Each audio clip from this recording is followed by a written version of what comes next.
June is Men's Mental Health Month. And before I get started today's show, I want to make sure everybody understands that I love you. If you took time to watch this video, you took time to engage in comments, whether it is stuff that you disagree with, whether you don't like none of my takes, or whether you love them, I want you to know that you are loved and you are somebody. Now, that's not a script. It's literally, I sat down, turned on this microphone, and said what was on my heart. So, coming up, we're going to talk about the NBA Finals, the oralist NBA Finals. We got to talk about straw. We're going to talk about Aaron Rodgers going to the Pittsburgh Steelers. BET launches a new show. And why men just can't stay out of black women's business. Coming up on this episode of Breaking Through Glass Ceilings with Uncomfortable Conversations. I'm excited to talk more about my background. Also worked in so many places of media, which you will find out more. Two friends who like wrestling that talk about wrestling. To now, let's start a podcast. Grassroots style, the way me and Brian have done it. Every opportunity is an opportunity. Kind of makes me want to step my game up a little bit more just because the space is so oversaturated. Anyone can start a podcast. I live in New York City, so there's, opportunity everywhere in New York. Like, everyone's doing something. You go to a bar for happy hour, the bartender has a business. And you apply that same strategy to network. You being very intentional. Find your why. What's the reason? Then do it. Podcasting allowed me to break out of my comfort zone, to break out of my shell. This is 6HM Productions. Before we get started with today's show, I just want to remind you that you can save 10% on your order with Symphony of Balloons, a luxury balloon company that also offers a 360 camera. Just simply mention you heard about them on Breaking Through Glass Ceilings. Hello, ladies and gentlemen, and welcome to this episode of Breaking Through Glass Ceilings. I am your host, Brian H. Waters. This show right here is brought to you by 6 Heart Media Production. You know, it's the NBA Finals. It's the final matchup before we close out the 2024-2025 season. It's two small market teams. On one hand, you have the Indiana Pacers, led by Tyrese Halliburton. On the other hand, you have the Oklahoma City Thunder, led by Shai Gilgeous-Alexander. Now, going into this finals, everybody talked about the small market teams. Everybody said, oh, you know what? Maybe the finals won't be that great, right? There's not a lot of star power. Now, Shai is the MVP, but there's just something missing, right? Then you have Tyrese Halliburton, somebody who made the Olympic team for the Team USA. Shai made it for Team Canada, I believe. But he made the team for Team USA, but he didn't play that much. He was humbled. Pacers were, mid-seed in the Eastern Conference. But there were still complaints. So as I'm doing this, I think back to the last time the Pacers were in the finals. 2000, right? Now, we wasn't talking about market size, at least not me in my 8th grade class. We were talking about Reggie Miller finally getting to the finals. He was a star in the league. You know, at that case in the year 2000, you could have made the case top 5 shooting guard. Little bit past his prime, as we're coming up with the Allen Iversons, the Vince Carters, the Ray Allens, they're starting to make noise. But you never question that about the Pacers because they were there every year, competing, getting close, but so far, close, but so far. But now we look at this Pacers team and all of a sudden we're talking about the market size. We're talking about maybe it's not as, the star power isn't as great. That's on one end. Then you have the Oklahoma City Thunder. Now, when they made the finals in 2012, when it was Kevin Durant, Russell Westbrook, James Harden, We said, all right, well, that's the big three. That's the future of the league. We knew Kevin Durant was the best player in the West at that time. He was surpassing Kobe Bryant. Kobe Bryant was leaving his prime. Kevin Durant was soaring into his. And then he had Russell Westbrook. They was looking as an iconic 1-2 punch. Could this duo win multiple championships? You might have talked about the market size, but not that much because there was star power. But we're not talking about it that much. But you know what? I will say the biggest complaint I've seen over these finals is the presentation. The lack of. When I turn on the NBA finals, no matter what year, right? I've been in this YouTube rabbit hole. So I've been watching a lot of Lakers 3-peat, shout out to Kobe 8. But I've been watching a lot of those. I've been watching a lot of the Bulls finals, right? And it was always something about the presentation, the logo flies in, and the logos on the floor. Whether it was the trophy at center court or whether it was near the baseline or, around the 3-point range, a little bit further distance where you saw either the finals written in cursive or you saw the year and NBA finals. Same like the NBA playoffs. And for me, that was something I look forward to on the video games. When we got to the PlayStation 2s, I said, all right, are they going to have the finals logo? Maybe they put it on PlayStation 3. But I do know it will come later. A lot of people complain. And you know what ESPN did? Shout out to my former employer. They digitized it in. They digitized the trophy. And the trophy didn't even look good. Now, when they put NBA Finals presented by YouTube TV, I thought that looked better. But just digitizing it, and I'm like, and I think I read something somewhere that said, basically, it was a disruption on the court, the way, with the players, the way they playing. And I'm like, you do all of this stuff for the play-in tournament. You change the court completely. Which, give or take, some of them look good, some of them look, it is very busy. I'm not going to say I hate it, but I love it better than the NBA Finals, the most important series of the year, just looking like a regular court. On top of that, you have sponsorships on the court. So you mean to tell me you can't put the finals logo? You can't put the word finals in script? That was the whole thing. When you spending all of that money to walk into an arena, you want to see the arena look completely different. When you share your photos 20 years from now, 30 years from now, and you're scrolling, if you're a season ticket holder, you want to be able to distinguish that you was at a finals or a playoff game versus a regular season game. So I have to say that was very disappointing. The NBA, hopefully they get it together for Game 3. As I record this on Tuesday morning, hopefully they get it together for Game 3. I don't know, but it looked hideous and it's just lazy.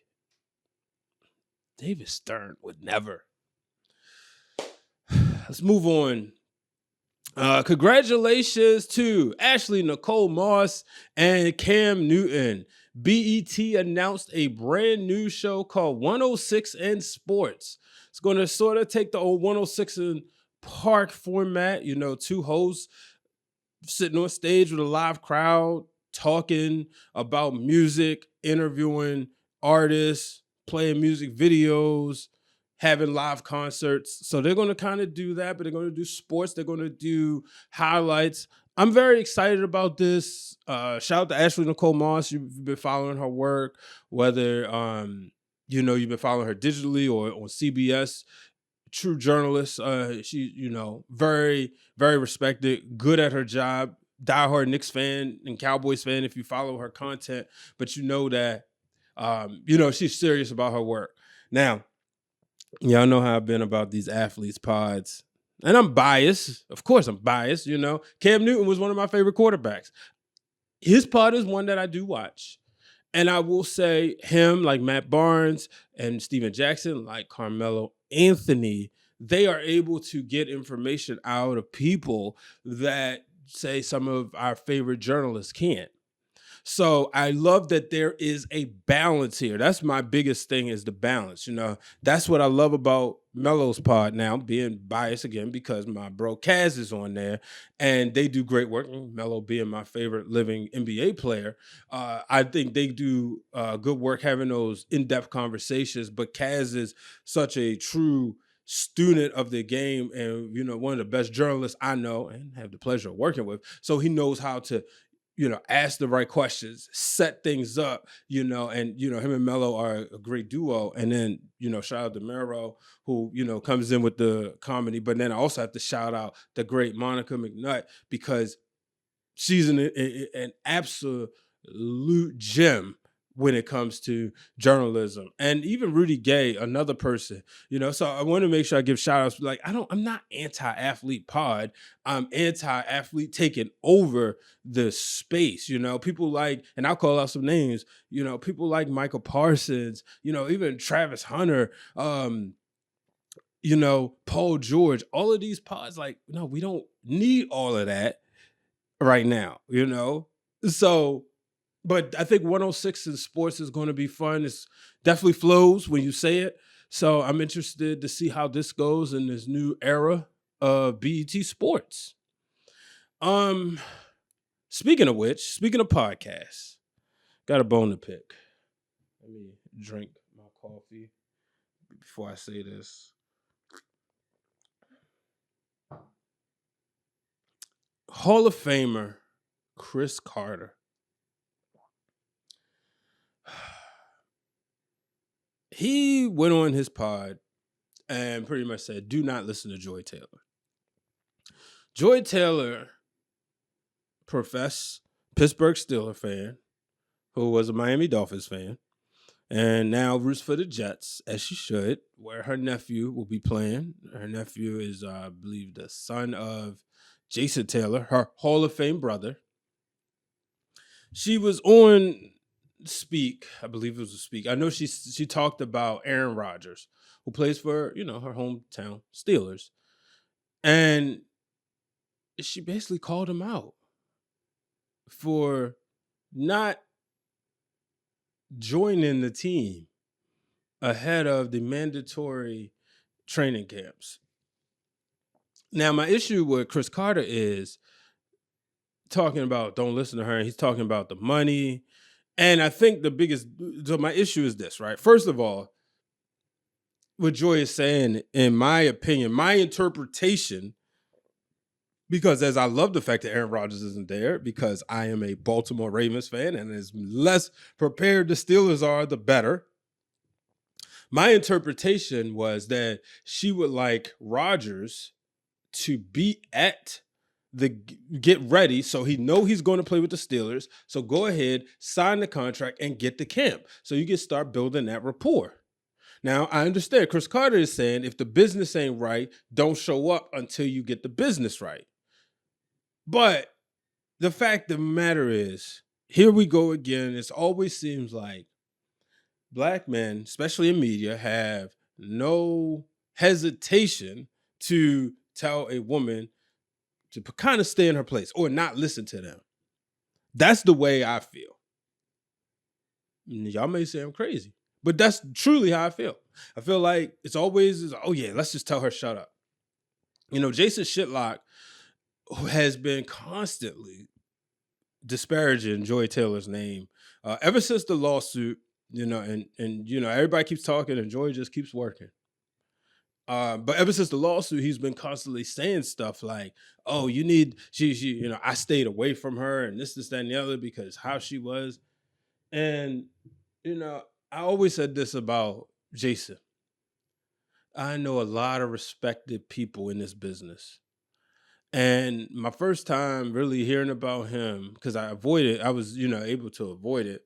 But my first time hearing about when somebody said, I hate that motherfucker. And I was like, whoa, you said that? Now, obviously, I'm not saying no names.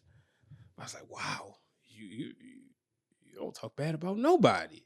Like, in the profession. So, that's just going to show you the type of person he is. Always looking to start stuff. I remember he did this cringeworthy video with Donald Trump, and it was just like, are you serious? So I'm not going to say Cris Carter is going all the way that far, but I didn't like what I heard, what I came across. And I watched the video, and him telling her, like, don't listen to her. It was just very dismissive. And I think, we just need to we just need to get together at the end of the day. Speaking of which, Michelle Beadle works for Sirius XM. She's on the Madd Dogg Sports Network or something like that. She openly called out the network, the brand, for, pretty much kicking her show to the curb. Stephen A. Smith will now be on Sirius XM, well, coming up on Sirius XM during the middle of the day, and it's taking her spot. And she said that was the way she found out. Now, Madd Dogg got on one of these programs and said pretty much, yeah, from what he learned is you don't say nothing to the talent. There's no need for like farewell. You just let them find out. And I was like, wow, whoa, that was horrible. Now, y'all, I never was a fan of Madd Dogg.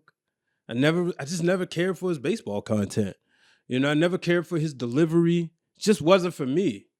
But I do think it was unfortunate for him to just handle it that way. And how much more Stephen A. Smith do we need? We got enough. Ladies and gentlemen, if you want to support this podcast by wearing a t-shirt, whether it's the one that says breaking through glass ceilings or the one that says no ceilings above success, simply go to foryourwear.com. Also, you can support some of your other favorite podcast and content creators, including Those Wrestling Girls, Seahawk, and the Wrestling Club. And you can support some of your favorite independent wrestlers, including Jay Bougie, Trisha Dora, Chaz the Dawn. Shoot, all the Pure Ignorance is on there. So go on foryourwear.com, go under personalities, you'll find Brian H. Waters, and buy a t-shirt. And remember, I'll give you a shout out on the show. Ladies and gentlemen, are you in the gym every week? Are you looking to kind of keep yourself cool while you work up a nasty sweat? Well, I got the best thing for you. Cooling bands, bandanas, cooling towels, and so much more. Go to Vertical Athletics, get your favorite team in MLS or MLB, or guess what? Now they have a custom option so you can upload your own logo and you can save 10% at checkout when you enter the code Brian H. Waters. Go to vertical.com, use the code Brian H. Waters to save 10% on some of your best cooling gear. I'm going to close out today's episode with my thoughts on Straw. A new film featuring Taraji P. Henson, Sherri Shepherd, Teyana Taylor. I saw this trending on Friday. I said, okay, I'm going to give it a watch. I was going to ask my better half, Queen PR, hey, you want to watch this? But I said, yeah, she probably not going to want to watch this one. So I'm going to go ahead and watch it, right? And boy, did it make me mad. It took me for a ride, as it should. It took me for a ride because the way this Black woman was treated by the law enforcement, by her boss. Now, somebody said, ain't no much bad luck can happen. Tyler Perry, what are you doing? Now, I'm not going to ruin the movie, but here's what I'll say, what I saw a lot of. Online, I saw a lot of discourse about Tyler Perry continuously writing movies that shows trauma of Black women. I'm not here to say yay or nay as far as that's concerned. But what I'll say is that I saw both sides. I saw people tired of watching this, but then I also saw people say, no, keep putting it in their face so that people can really see what Black women deal with. But I tell you, it had a twist. And I am glad I watched it. I'm glad I was able to see it I can't say I knew anybody who experienced the trauma that she had, but it does open up a conversation about mental health and the seriousness. Also about, some of the stuff that single black women go through. And, I mentioned that it's Men's Mental Awareness Month, but I think men should also hold themselves accountable. If you have a child out there, take care of him or her. If you don't think the child is yours, just get the DNA test. And then how you make your move is there. But if you're responsible for that child, if you're given and blessed with the privilege to father that child, take care of your responsibilities. You see, this woman said she was going through that alone. And the sad part is, with all the literature we have, with everything that's happening in this world, there are still deadbeat dads. And the thing that's worse is the amount of people who don't hold them accountable for it. The amount of enablers, whether it's their mother, brother, father, sister. But overall, I thought the movie definitely opened up a dialogue online that I thought was good. Now, should he stop making these type of movies? Again, I don't know. But boy, oh boy, say what you want about Tyler Perry. He knows how to pull at the heartstrings. So that's what I have to say about that. But ladies and gentlemen, that'll do it for this week's episode of Breaking Through Glass Ceilings. Be sure to follow me on all social media platforms. Thank you for all of your support. Make sure you do not let anyone place a ceiling above your success. So long, everyone.